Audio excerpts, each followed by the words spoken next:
Today's lecture is basically on U.S. policy towards Syria and Iraq, two important countries in the Middle East.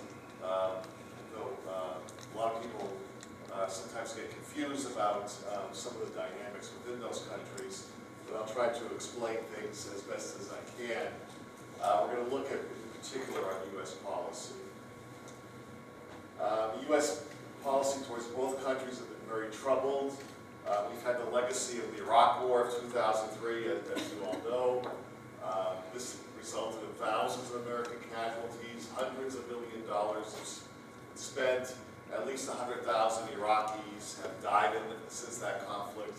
It could be even much larger. In Syria, the United States for many years had a relationship with both Hafez Assad, the former president of Syria, and his son, Bashar Assad, largely because Syria is next to Israel, and we've always tried to broker some type of Arab-Israeli peace deal. But since the 2011 Arab uprisings and the sort of use of brute force as well as chemical weapons on Syrian citizens, there has been a cutoff, of course, of the U.S.'s direct relationship with the Assad regime. We're going to look at Syria first. Many of you may remember this from several years ago when President Obama was very reluctant to involve the United States in the Syrian Civil War because he looked at the Syrian Civil War through the lens of the Iraq War. He was opposed to the Iraq War when he was a state senator in Illinois, but later when he was a U.S. senator. And Obama's philosophy was that sometimes, maybe more often than not, U.S. intervention does more harm than good. He did reluctantly agree to some clandestine support for Syrian rebels. The reason why we use the word clandestine was they were supposed to be secret, but it was always on the front page of the Washington Post. So it no longer became secret. But this effort was not very large, and it was not very effective. Over time, also, the moderates within the opposition, sometimes some people say the so-called moderates, were eclipsed by more radical Islamist elements as the Civil War dragged on. And these radical Islamist elements were funded in part by Saudi Arabia, Qatar, Turkey, among others. In addition, both Al-Qaeda affiliate and ISIS, the so-called Islamic State, emerged as prominent players in the Civil War, which made the U.S. efforts to support an opposition very problematic. Because once you introduce guns into a Civil War situation, and there are different factions, guns can sort of be sold on the black market and could wind up in the hands of even more extreme elements. Now, President Obama did establish a so-called red line in 2012, which said basically, if the Assad regime uses chemical weapons on its own people, then that would prompt a U.S. military attack. However, the Russians then got involved. They played the role of middleman at this point, particularly in the summer of 2013 when there was evidence of chemical weapons use. And Russia said, well, this is the deal. You guys hold off on striking Syria, and we'll convince the Assad regime to give up its chemical weapons. Now, this type of deal, however, was controversial because some countries that were helping the opposition, funding the opposition, like Saudi Arabia, believed that a U.S. strike could change the power dynamics in the country and perhaps get rid of Bashar Assad's regime. Although the Syrian regime was spared a U.S. direct attack, by 2014, the battleground was actually in the opposition's favor. In other words, the Assad regime was actually losing more and more territory by 2014. The Syrian regime was helped by Iran as well as Hezbollah, a Shia organization, a militant organization next door in Lebanon. But it was really the intervention of Russia in the autumn of 2015 that helped turn the tide of the Civil War in Assad's favor. Because essentially the Russians became the Syrian Air Force, as some political scientists have noted recently. And Russia, during the Soviet times, had a relationship with Syria, and they had a naval base on the Mediterranean coast of Syria. But now, post-2015, it also established an air base. And this air base is in the Latakia province, which is the home of the Alawite minority. Syria is a country of many sectarian and ethnic groups, and the Alawite minority is President Bashar Assad's sectarian group. So it was seen as a safe place to put an air base. And Russia said its airstrikes were only aimed at quote-unquote terrorists, but it interpreted that term very loosely to go after any opposition groups that were opposed to the Assad regime. So these multiple airstrikes by the Russians, plus more Shia fighters coming into Syria, principally by Iran, actually turned the tide of the civil war decidedly in Assad's favor. But in the process, of course, many of you know that Syria has delved into this terrible humanitarian crisis. There's millions of displaced people inside Syria, millions of people who are refugees outside of Syria because the situation was so bad there. In the meanwhile, there was the emergence of ISIS, the so-called Islamic State, which turned the attention of the United States towards that particular group, as opposed to trying to see what they could do with perhaps some moderate Syrian opposition elements. So the focus then shifted really to an anti-ISIS campaign by the United States. And ISIS actually took over sort of the so-called jihadist cause within Syria. In other words, it even eclipsed the Al-Qaeda affiliate. Now, in terms of ideology, there's not much difference between ISIS and Al-Qaeda, but its leader, Abu Bakr al-Baghdadi, who was originally from Iraq, he took things a step further, even more than Al-Qaeda wanted to do, by declaring a so-called Islamic caliphate in the city of Raqqa, which is in the sort of eastern central part of Syria. And Al-Qaeda even criticized Abu Bakr al-Baghdadi for even having the nerve to declare a caliphate, saying that, you don't have the credentials yourself to all of a sudden declare a caliphate. But it shows you the rivalry between these two extremist groups.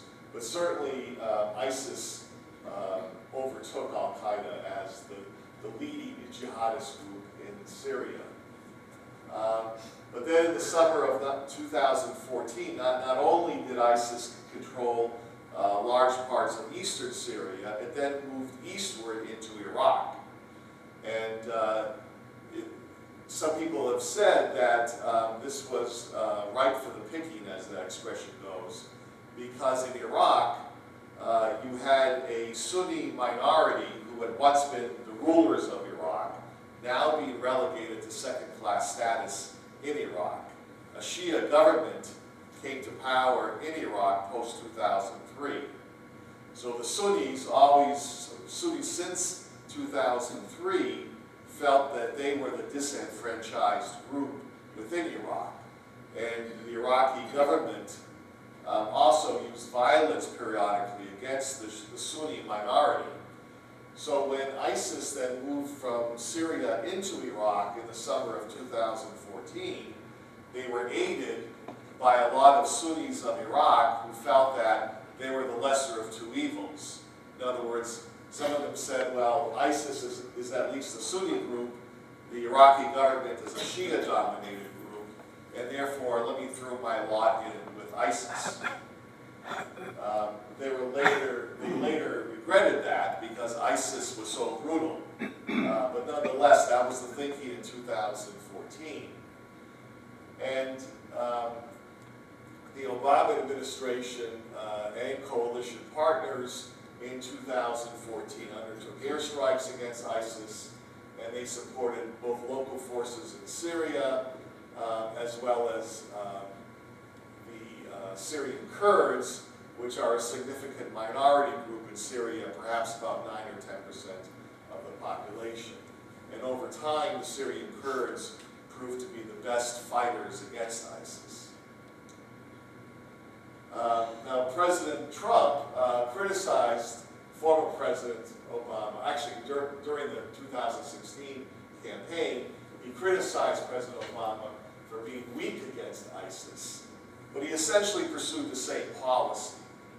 In other words, the U.S. continued to use airstrikes against ISIS in both Iraq and in Syria, and they supported local forces in Syria to take the fight to ISIS, limiting the number of ground troops, U.S. ground troops, in Syria. The only difference, and this has been borne out recently by James Mattis, who recently wrote his memoirs, former defense secretary, that under Trump, U.S. military commanders on the ground were given greater leeway to make decisions without always checking back with the Pentagon. Now, President Trump ordered strikes on some sites in Syria in response to the Syrian regime's use of chemical weapons, both in April 2017 and in April 2018. It was obvious that the deal that was struck in 2013, the Assad government did not give up all of its chemical weapons. But these were kind of a one-off strikes. They didn't really change anything on the ground. It may have deterred a bit the Assad regime's use of chemical weapons, but it really had no effect on the staying power now by 2017, 2018 of the Assad regime. In the meantime, the Assad regime has taken over nearly all of Syria, except for the northeast region where there are some U.S. troops, and this is the area where the Syrian Kurds are, and the other area is the northwest province, called Idlib province, which now is under some extremist group, an al-Qaeda affiliate that sort of gathered together some other extremist groups. And they control the northwest province of Syria. But now we see over the past couple of months, the Syrian regime plus Russian airstrikes are actually going after that area to retake that province for the Syrian regime. Now, President Trump, I believe, has pursued a very confused policy in Syria.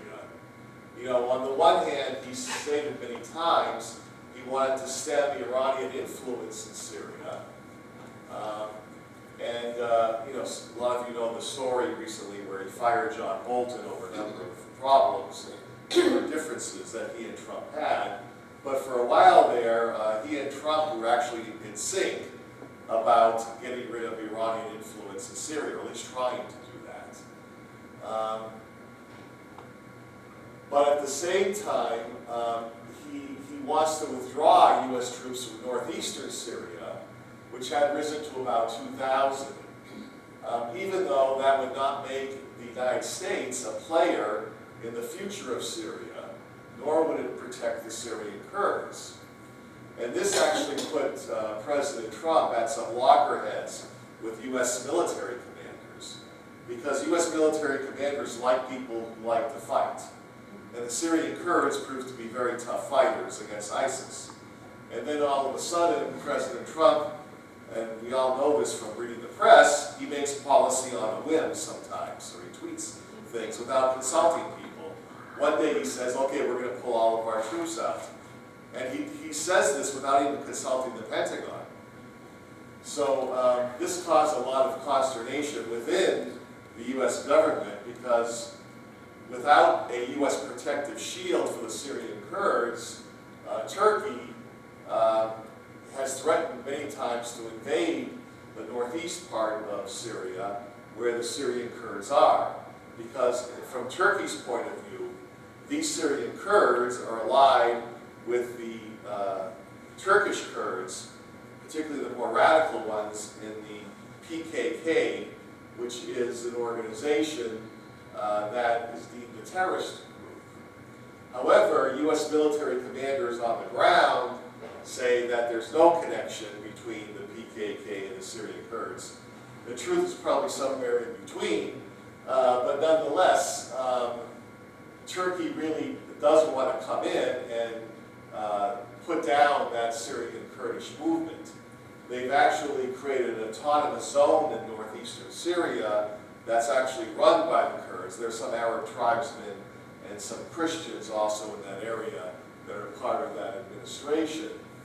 But the U.S. has now tried to sort of hold Turkey at bay a bit, and the compromise is that right now there are joint U.S.-Turkish patrols on the Syrian-Turkish border in northeastern Syria. But my sense is that there's still not sort of a meeting of the minds between the U.S. and Turkey on the whole issue of Syrian Kurds. In fact, Turkish President Erdogan has even said this publicly. He said, well, right now we're doing joint patrols, but we have a different view than the United States. And so in December, this gives you an example of the top tip of Trump's kind of impulsive way he makes policy. The Turkish President Erdogan, in December of 2018, he and Trump have a telephone conversation, and he convinces Trump then to withdraw all of the U.S. troops from Syria. Trump then agrees without even consulting his military commanders, his national security advisors, the Secretary of State. Everybody's out of the loop on this. It just makes policy without consultation.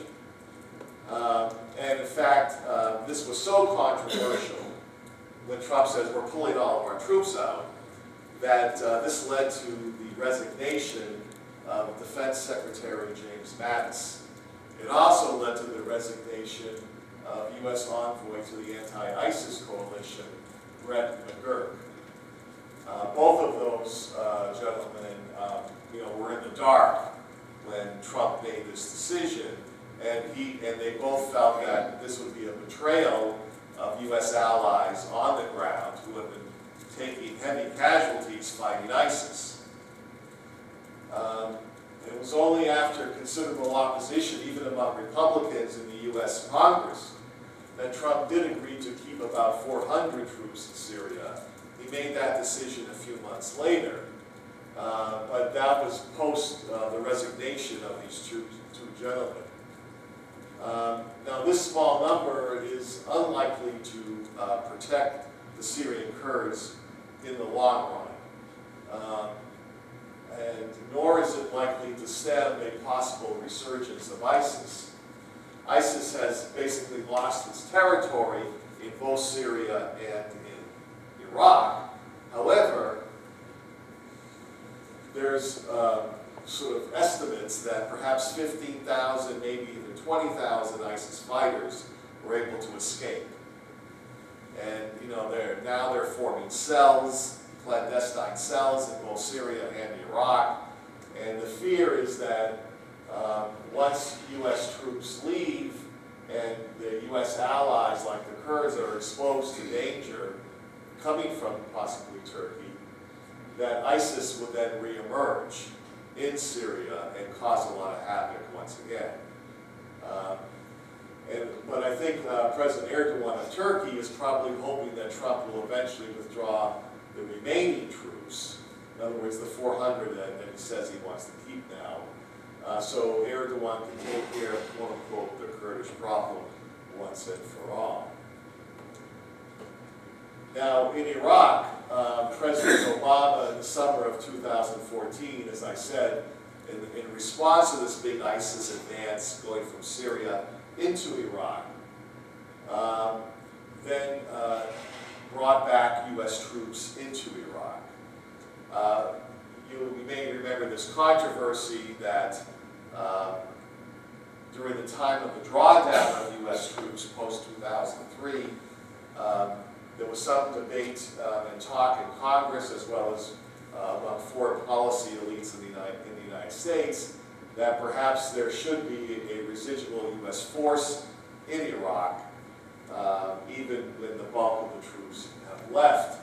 However, the Iraqi government did not give the United States this issue of immunity for U.S. troops, because when U.S. troops get deployed overseas, a lot of U.S. military commanders don't want their soldiers to be subject to the laws of a particular country if that country's judiciary system is not really up to par. So there wasn't a meeting of the minds of this whole question of immunity, and then Obama withdrew all U.S. troops by the end of 2011. He was criticized by Republicans in the Congress for not keeping a residual force in, and they said Obama was perhaps too eager to withdraw all U.S. troops. So the whole issue became very controversial. But nonetheless, because of the sweep of ISIS into Iraq in the summer of 2014, even threatening the city of Baghdad, the capital city, Obama was then compelled to reinsert U.S. troops with the blessing of the Iraqi government. This time around, the Iraqi government actually welcomed U.S. troops because they face an existential threat.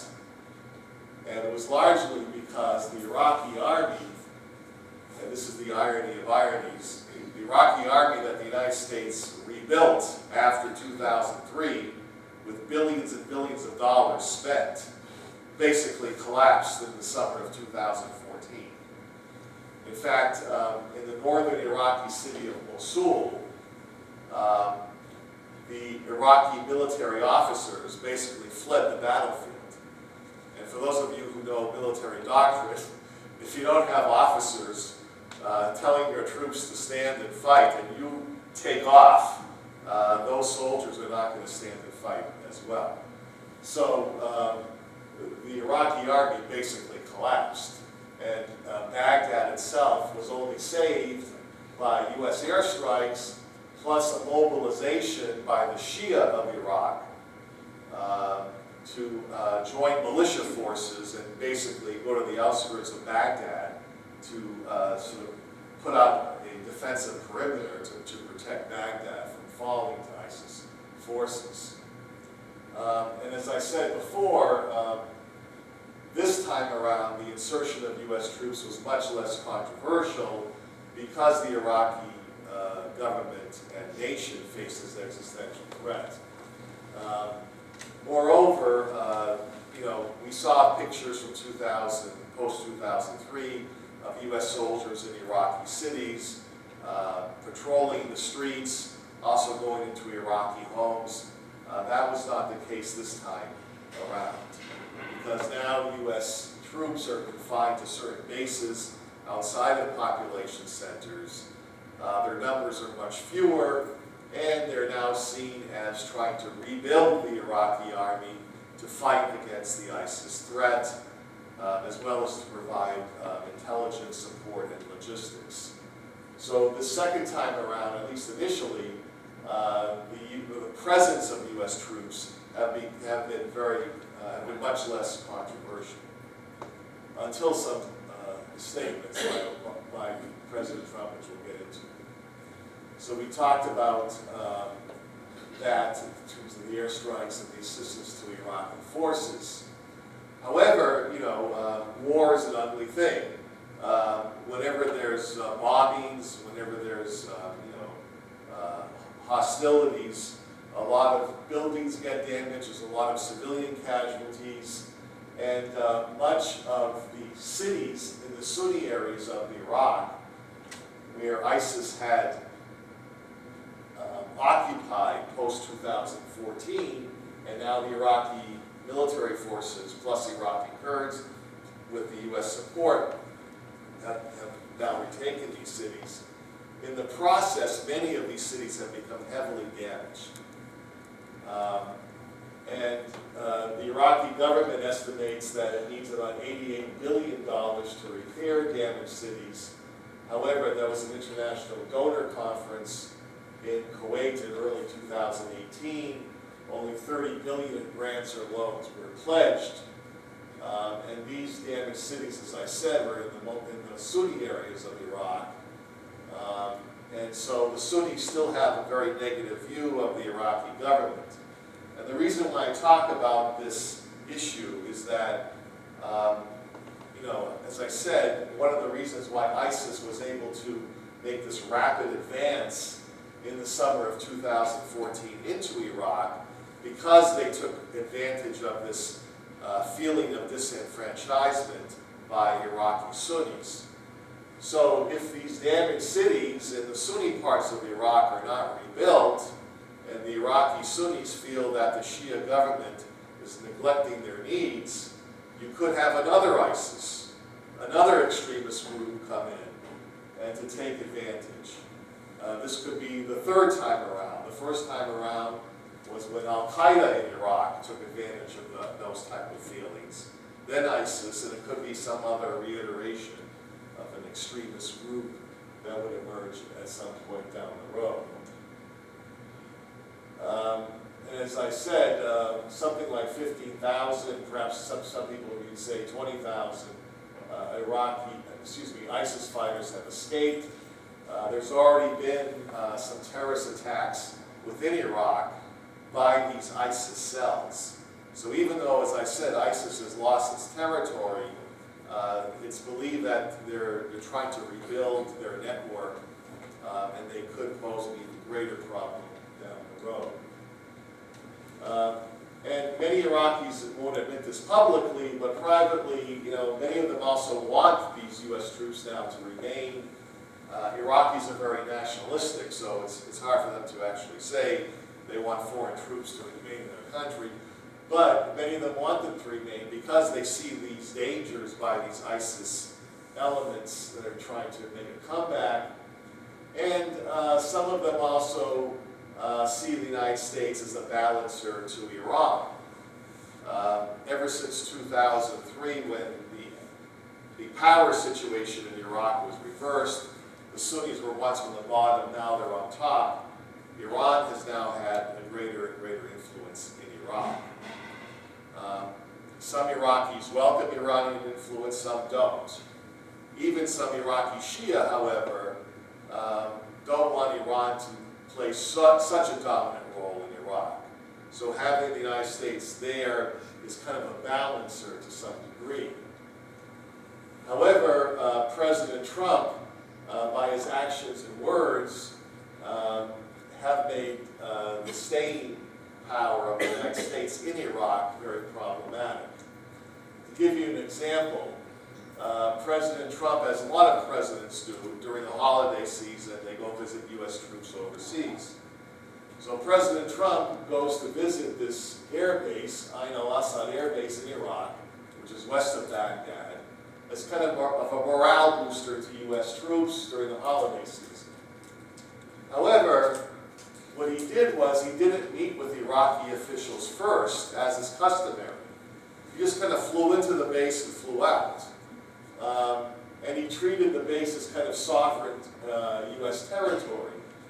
Now, one has to remember, and this was a big problem in 2003, that U.S. policymakers, unfortunately, they shunned aside experts with real knowledge of Iraqi history, because Iraq was dominated by the British, formally under a mandate from 1920 to 1932, but even after 1932 until 1958, there was strong British influence in Iraq. There were several British air bases in Iraq, things like that. They directly influenced the Iraqi government. So now the United States, by this visit in December 2018 by President Trump, is reminding Iraqis of their colonial past, something that they don't want to have a repeat of. So that was very, very problematic.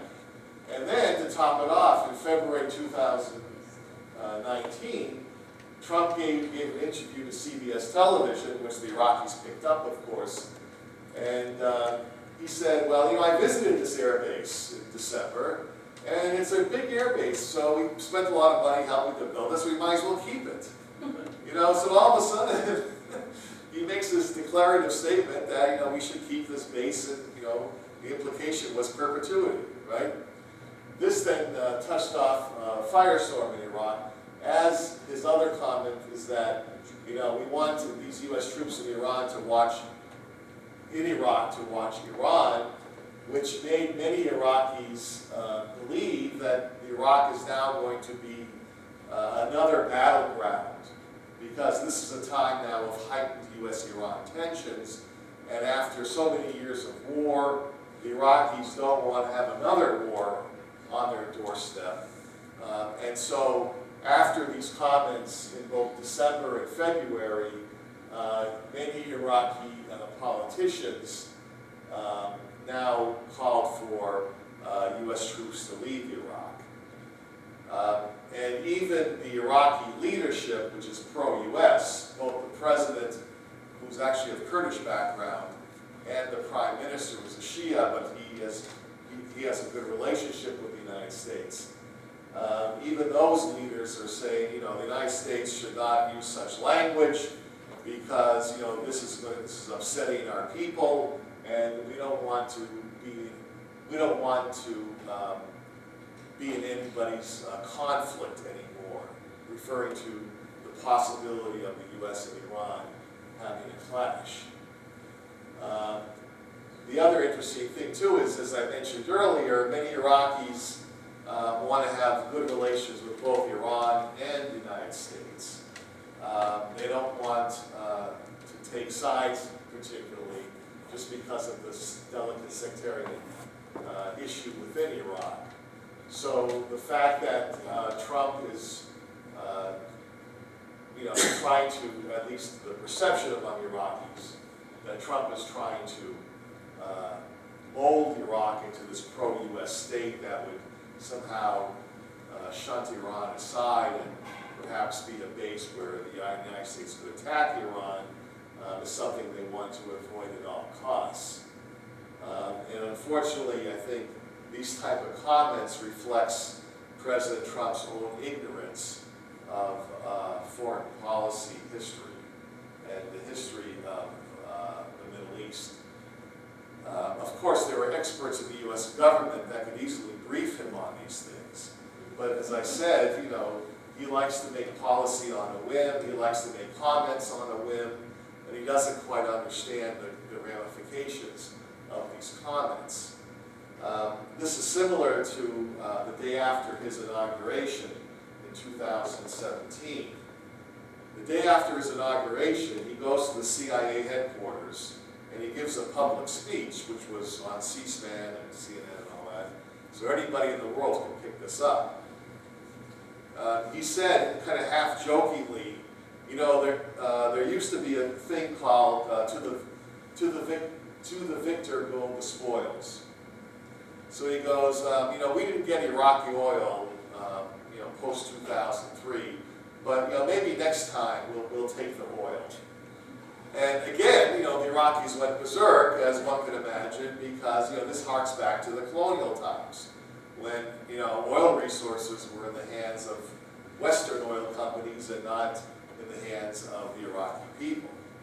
So after this comment, officials had to go to Baghdad, to calm people's nerves down.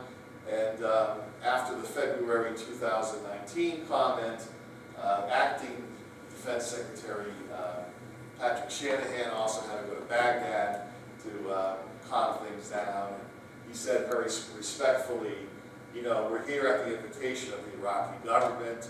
We're sharing resources with them, things like that, which is the nice thing to say. But that's typically what happens oftentimes, where Trump will just shout things out of his mouth, and then people have to sort of pick up the pieces from his comments. But the situation in Iraq has evolved into kind of a policy dilemma. The U.S. wants to reduce Iranian influence and leverage in Iraq, including Iran's connections to the Shia militias called the Popular Mobilization Forces. But the more the United States is seen as pressuring Iraq, the less U.S. has influence in the country. And as I said, Trump's gaffes have added to this mistrust. So from my point of view, if I could add my 2 cents worth, unless the U.S. is seen as helping Iraqi citizens rebuild their lives, its image in Iraq is going to suffer. And I think that will then jeopardize the presence of U.S. troops in Iraq, who are seen as, at least this time around, helping the Iraqis, stem, not only defeat ISIS, but stem a resurgence of ISIS.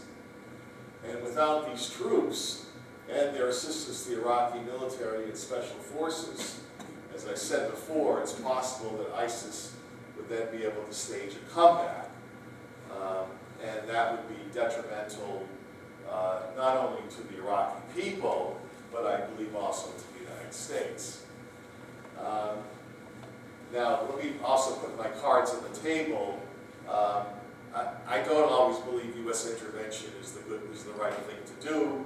Oftentimes, U.S. intervention overseas results in disasters or tragedies. However, some groups like ISIS, I see almost nearly as equivalent to the Nazis. They made Yazidi women sex slaves. They killed Yazidi men. They imposed draconian measures on Christian elements. They even executed a number of Muslims who did not abide by their sort of warped interpretation of Islam. So, ISIS, I think, does pose a threat to humankind. So I think it's important, at least from my particular point of view, for the United States to make sure ISIS does not stage a comeback. And of course, a lot of ISIS-inspired terrorist attacks have occurred mostly in Europe, but some also in the United States. So anyway, just to wrap up here, because I want to allow for about 20 minutes for questions, U.S. policy in both Syria and Iraq is highly problematic. Although these regimes are likely to remain in power for the foreseeable future, U.S. influence in both countries, I think, is on a downward slide. And the U.S. ability to affect the future of these countries, in my mind, is highly doubtful at this stage. So with that, I'd be happy to answer questions. And I know I've covered a lot of material, so if there's anything that's confusing, I'd be happy to clarify it for you. Thank you.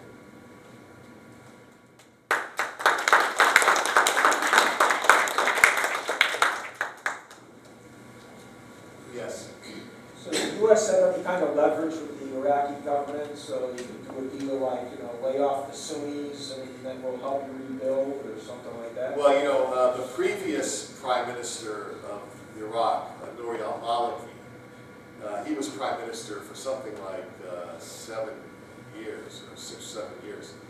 The U.S. was always putting pressure on him to be more accommodating to the Sunnis, and trying to bring more Sunnis into the government, and trying to give more development funds to the Sunni areas, things like that. And he always sort of nodded his head and said, yes, I will. He never did. Now his successors, who are also Shia prime ministers of Iraq, I think they're trying to do better than what Maliki did. But they also have to play a balancing act within the Shia community, where some Shia still believe that the Sunnis cannot be trusted because of their role in supporting Saddam Hussein's regime against them. And at the same time, some of them are still under the influence of Iran. So I think it's still going to be this kind of struggle to convince them to do more in the Sunni areas of the country.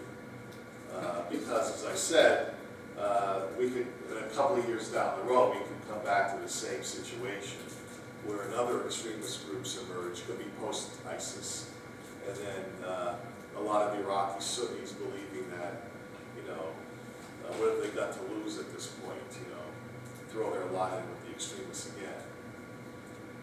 Is it in Iran's benefit to, not help the Sunnis in Iraq, so that the Sunnis feel more alienated, bring in the ISIS folks to, you know. Well, it cuts both ways, I think, Iran certainly wants the Shia to maintain a dominant position in Iraq.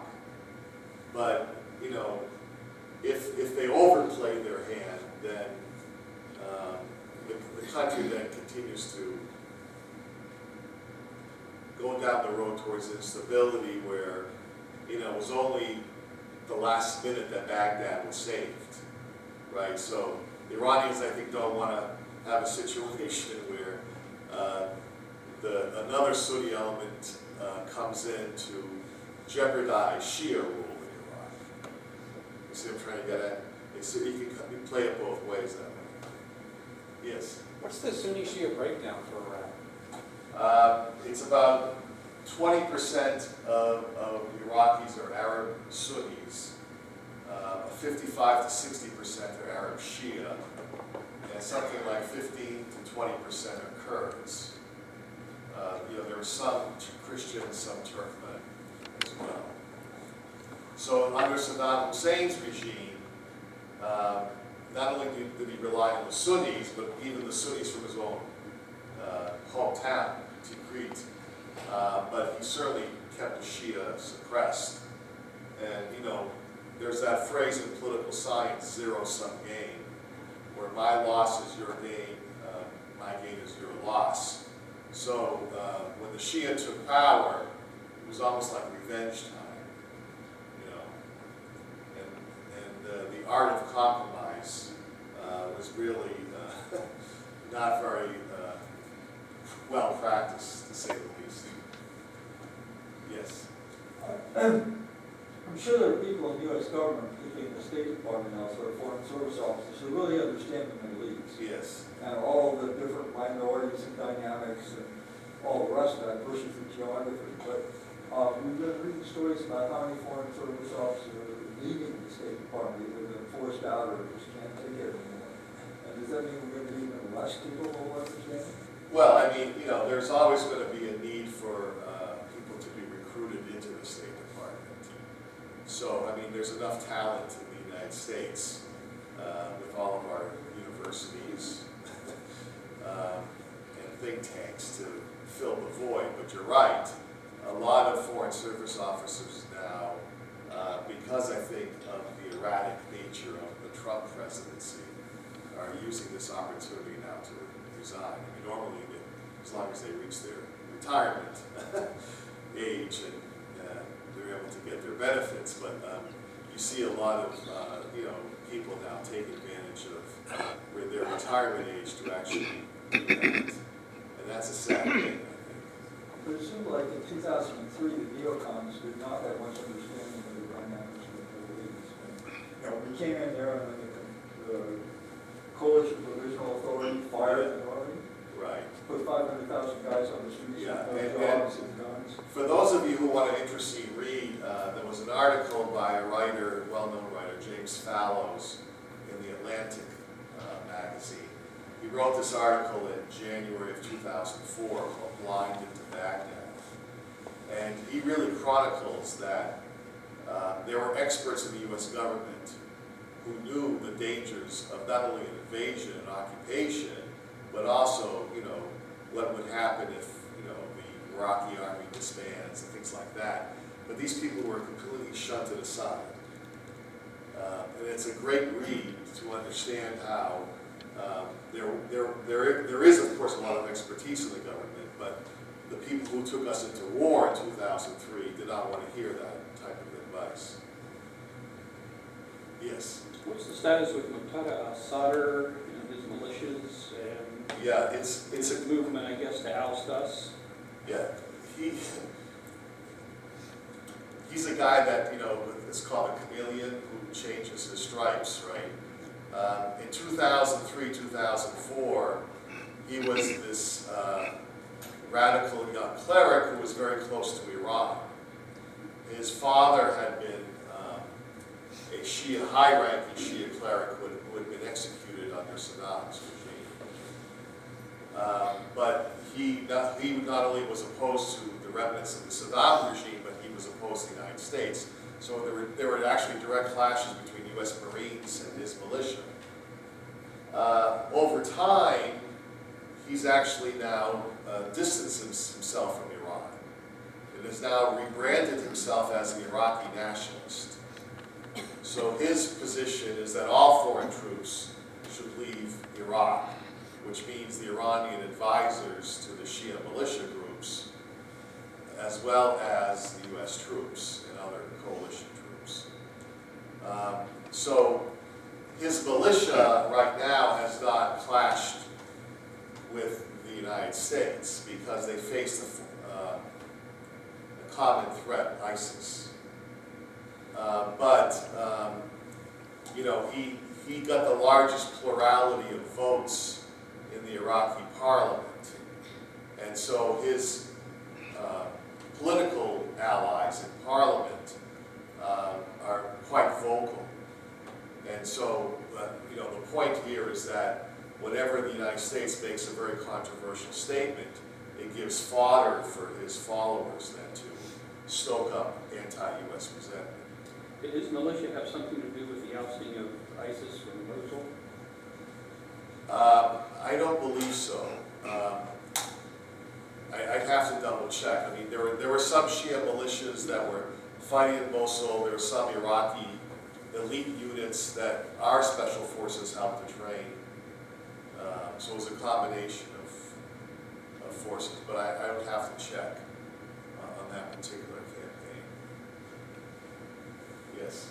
What do you think the Russian and Saudi influence in managing Well, certainly Putin wants to come back in the region in a big way, like the Soviets had, you know, during the Cold War. And certainly he has pursued controversial policies in the Middle East because, you know, for many Sunni Muslims in the Middle East, the Assad regime is a bad regime because most of the opposition were Sunni that he was suppressing. So Russia's siding with Assad was also controversial in the Middle East. However, if you flip that coin around, at least Putin would say, or at least the supporters of Putin would say, at least he came to the aid of an ally, showed reliability. He's also, interestingly enough, cultivated ties with Benjamin Netanyahu of Israel. In fact, Netanyahu was meeting with him within the next couple of days. They meet frequently.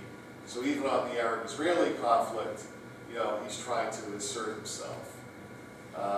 When the United States has troubles with the Egyptian regime, Putin has stepped in and said, you know, we can give you some arms and things like that. So even though some Russian policies in the region are controversial, you know, like he's slowly coming back to be a big player.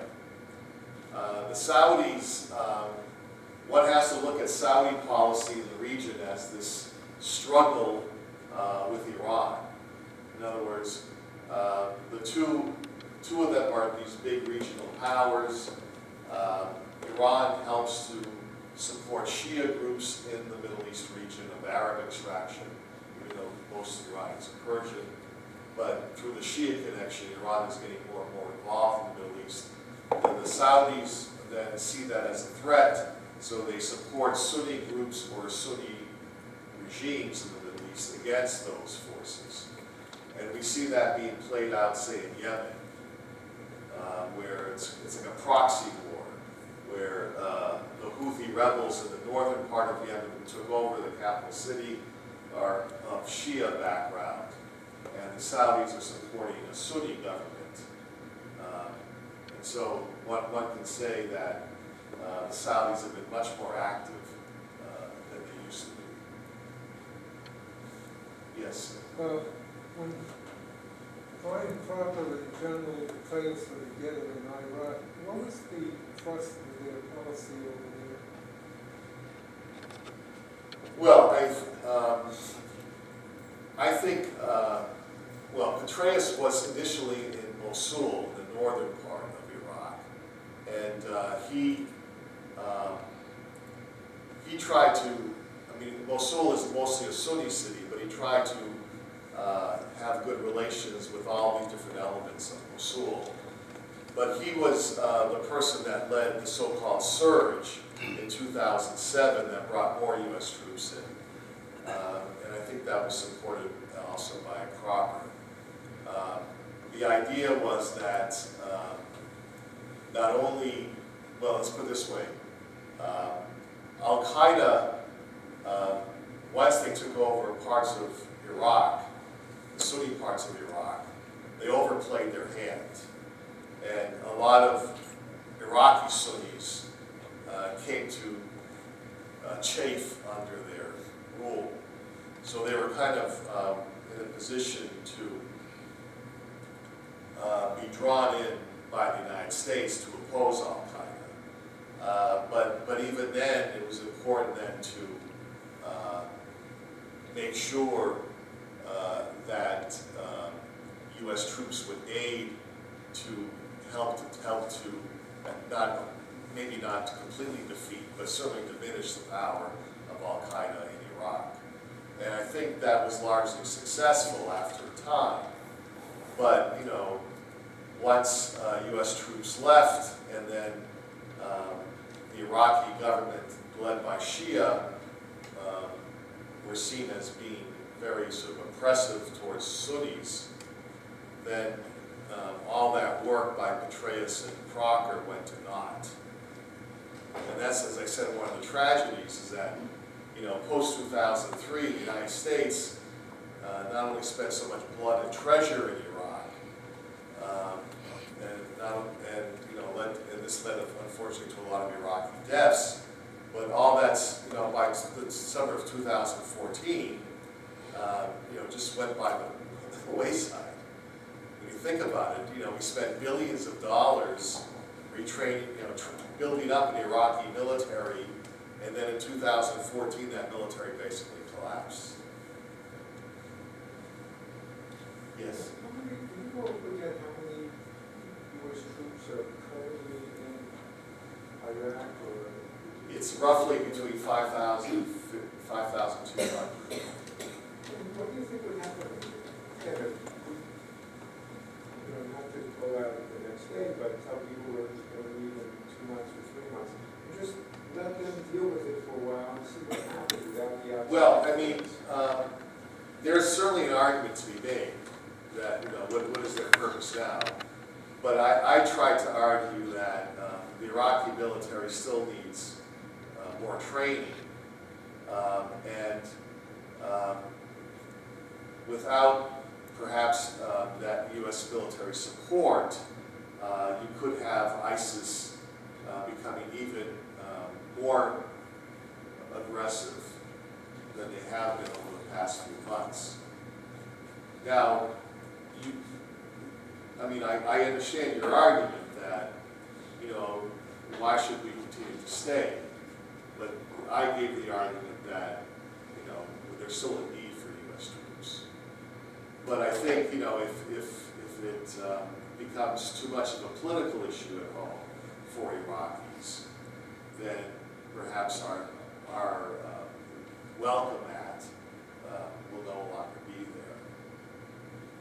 Is it Iran that's the pretty much they support ISIS? No, Iran is, ISIS is a Sunni group, so Iran is a Shia state.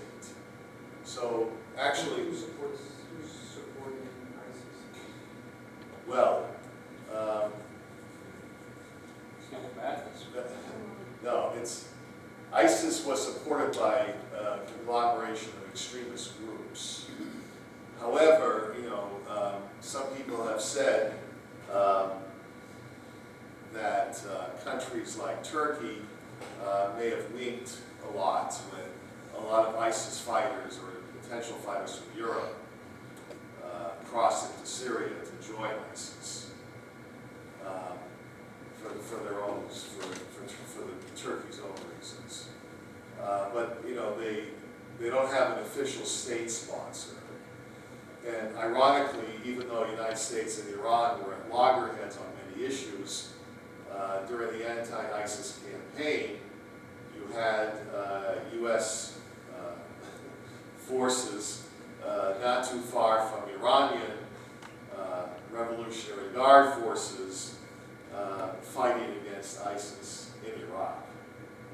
Because, as I said, Iran is a Shia state and ISIS is a Sunni group. The issue of Iran, though, is that they still have a strong hand with these Shia militias, and many of these Shia militias don't want to lose their independence. The Iraqi government is dominated by Shia, and some of the Iraqi prime minister said these militias should come under the regular armed forces control. That's the stated position. But I don't think Iran, and I don't think some of these militia leaders want to lose their autonomy and be under the Iraqi military's control. It's a little complicated, I know. It's, yes. Do you think Erdogan has changed in his opposition to the Assad regime? Well, I mean, initially, let's put it this way, he's gone back and forth. Before 2011, he was actually a backer of Assad. And there was some talk that Erdogan wanted a hand in the Arab-Israeli dispute, and he was courting Bashar Assad. But then, of course, they had a falling out, and he then was then supporting the opposition. But right now, in that Idlib province in the northwestern part of the country, there are Turkish military units in that province, and the Assad government is trying to retake that province. So I think Erdogan and Bashar Assad are still on the outs. But is he in there to try and stop the Kurds from gaining more territory? Well, yeah, but that's two different provinces. So in the Idlib province, there's a lot of rebels from other parts of Syria wound up in Idlib. And there was supposed to be this kind of truce there. But now the Syrian ground forces plus Russian air forces are trying to retake that province. But the Turks still have influence in that province. In the northeastern part of Syria, where the Kurds are, the Kurds have set up their own autonomous kind of region there and government.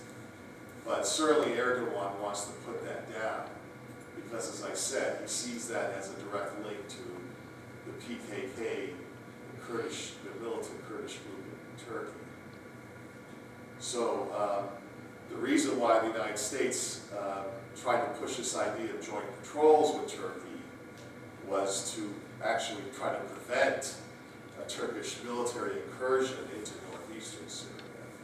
Because, as I said, the U.S. military commanders like people who like to fight. And the Kurds proved their mettle to fighting ISIS. So that military commanders on the ground, and even the Pentagon top brass, don't want these Syrian Kurds to be abandoned. Haven't we had a history in the past of doing just that with the Kurds? Well, that's why a lot of Kurds are very nervous about the situation. And they were very upset when Trump announced that all U.S. troops would be leaving. And as a result, some of them have actually reached out to the Assad government. See, the Kurds really weren't involved in the civil war. They didn't like the opposition. They didn't like the Assad government. They just sort of wanted to be left on their own. But now they're trying to reach out to the Assad government to say, well, if you can give us, or if you allow us to have our autonomy, then we won't oppose you, and perhaps you can protect us against Turkey to the north. So they're hedging their bets right now because they see the writing on the wall. Even though, as I said, Trump's in post-December 2018 said, okay, we'll keep 400 troops in Syria. The staying power of those troops in the minds of the Kurds may not be for very long. Yes? Oh, don't see a lot being made of US airstrikes falling on civilians in either Syria or Iraq. Do the Russians get any heat for that, or? Well, you know, Putin's gotten away with a lot. As I said, you know, the Russians would say, you know, we're striking only terrorists, but in actuality, they would strike any opposition group in Syria that was opposed to the Assad regime. Right now, you know, their airstrikes are causing civilian casualties in the Idlib province, but there really hasn't been much international outcry over that. I mean, you know, there's been some condemnations in the UN, but it's not to the point where there's so much pressure being put on Russia to stop. Yes. Might be a little tangential, but what's the source of animosity between Iran and Israel? Well, the Iranians, I mean, the regime, as opposed to the people, the regime touts itself as a defender of Muslim interests. And so they would say that the state of Israel then suppresses Muslims, and therefore we have to oppose them. And they also see that in their minds, Israel is an illegitimate state. However, you know, under the Shah's regime, the Shah had actually close relations with Israel. And there really isn't much animosity between the Persian people and the Jewish people. In fact, there's still a Jewish community within Iran today. So one has to differentiate between kind of the ideological thrust of the Iranian regime versus the Iranian people. One more question. Yes. When I was listening to your lecture, it indicated to me that a lot of what we were doing for the last 20 years is reactive. Reactive. That's the way I looked at your history that you laid out for us. Are there strategic objectives in the whole region that you could state in maybe 5 or 6 statements? Say, this is what we're trying to do there? I mean, you said that Putin's got some objectives. Right. Well, I mean, one of the objectives was the Arab-Israeli conflict, trying to make that into a peaceful settlement. That was one of the reasons why the U.S. had relations up until 2011 with Hafez Assad and Bashar Assad. So that's still a U.S. objective, though I'm very doubtful that there's going to be a resolution to that anytime soon. The other objective is to make sure groups like Al-Qaeda or ISIS do not gain traction and are defeated. And that was part of this whole anti-ISIS campaign. The third objective is to box in Iran and not allow Iran to be a major player in the Middle East region, because it is seen as doing things that would be unstable for U.S. interests in the region and supporting militant groups. However, in the process, I think we've bent over backwards sometimes to indulge the Saudis. And the Saudis, of course, have their own problems, including human rights and other things like that. So I think those are kind of the objectives. Sometimes they don't work out that